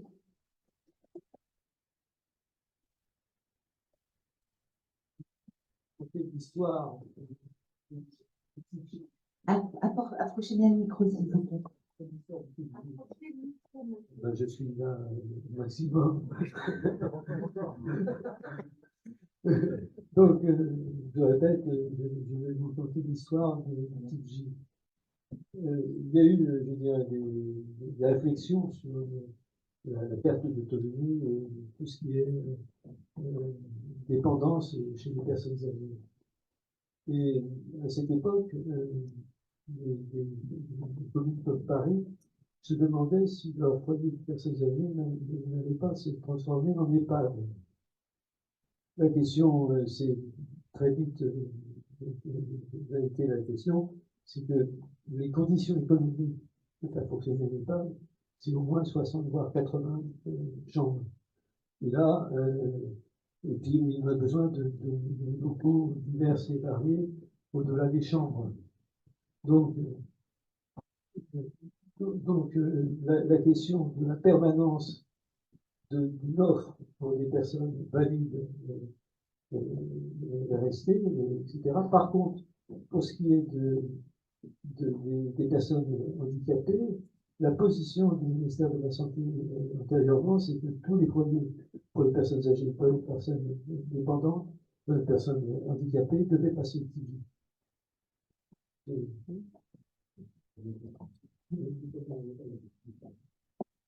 Donc c'est une petite histoire pour voir. Merci. Merci pour ce rappel. Est-ce qu'il y a d'autres interventions? Eh bien, écoutez, il me reste à vous remercier. Merci beaucoup, Jean-Luc Charlot. Merci, Pierre de la Valade. Merci beaucoup, Colonel Frédéric. Et Patrick, je cherche Patrick du Regard, donc qui va, en quelques minutes, nous faire la synthèse de cette belle soirée. Merci. Bonjour à chacune et à chacun. Vaste sujet. Non, c'est bon. Là. Moi, j'aime bien voir l'auditoire. Oui. Mais il faut que les personnes en ligne, Patrick, puissent te voir. Je le dis, il faut que je précise. Et les gens veulent vous voir.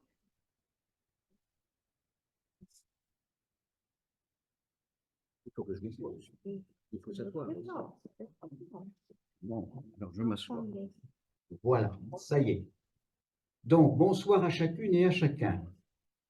Encore une fois, vaste sujet. Finalement, la problématique autour de laquelle on a débattu, elle est au cœur de la vie individuelle et collective. Je pense qu'il faut traiter ça sous ces deux aspects. Alors évidemment, c'est une problématique vaste et complexe parce que ça dépend des choix de vie, ça dépend des possibilités de vie, etc., etc. Alors moi, ce que je retiens de ce qui a été dit et que j'ai pu entendre, c'est il y a trois questions. Qui est concerné? Quelles réponses en termes de logement? Quelles conditions? Tout d'abord, qui est concerné? Des personnes accidentées qui perdent de l'autonomie, des personnes ordinaires qui avancent en âge et qui peuvent perdre de l'autonomie, des personnes en situation de handicap inné dont le manque d'autonomie s'accroît. C'est ça, la cible. Et c'est elle qui doit nourrir les politiques publiques concernées. Quelle réponse en termes de logement? Quand il s'agit de handicap, quand il s'agit de perte d'autonomie, les critères sont identiques. Il faut qu'il s'agisse de réponses adaptées. Mais le handicap peut s'accroître. D'autres problèmes peuvent surgir. Donc, des réponses adaptées, évolutives, durables, qui rassurent. Personne en situation de... Ça s'est senti dans un certain nombre de vos propos et des questions entendues. Qui rassurent et qui évitent l'isolement. Qui évitent l'isolement. Quelles conditions? D'abord, il faut un accompagnement qui ne se substitue pas, ceci étant, ça dépend beaucoup de la nature et du degré de handicap, mais qui ne se substitue pas et qui s'adapte, notamment en se renforçant du fait de l'avancée en âge. Et puis ensuite, des réponses qui ne stigmatisent pas, des réponses qui soient intégrées dans le milieu ordinaire, en tenant compte du fait que le milieu ordinaire, il n'est pas unique. Il y a des milieux urbains, des milieux ruraux, il y a les milieux ultramarins qu'on néglige trop souvent. Trois notions majeures doivent dicter ces politiques publiques. La liberté, l'aspiration à la liberté, le besoin d'autonomie et la nécessité de l'adaptation. Ça, c'est, de mon point de vue, fondamental. Alors, quand la loi Elan a été votée, j'étais l'adjoint du défenseur des droits. On n'a pas été tendre chez le défenseur des droits avec cette loi. On a considéré qu'elle était vecteur d'un certain nombre de progrès, mais que ça ne pouvait être qu'une étape. Parce que, sans doute, les manques étaient importants, donc il fallait une première étape pour les combler, mais sans doute convient-il d'aller plus loin. C'est une loi perfectible, c'est une loi adaptable. Moi, j'aspire à ce que, sans rupture, sur la base en particulier des choses que l'on a pu entendre de la part des acteurs comme de la part de celles et ceux qui dépendent de tout cela, je pense qu'il y a de nouveau à faire vivre ce panel législatif en l'adaptant encore davantage. Décidément, nos réunions sont l'occasion de suggérer des évolutions, des adaptations, etc. Et c'est grâce à vous. C'est grâce à vous parce que vous vivez ça au quotidien, soit vous-même, soit un proche, soit pour des raisons professionnelles, soit pour des raisons politiques d'ailleurs. Il y a des élus aussi qui s'associent parfois à nos travaux. Donc, longue vie à la loi Elan adaptée.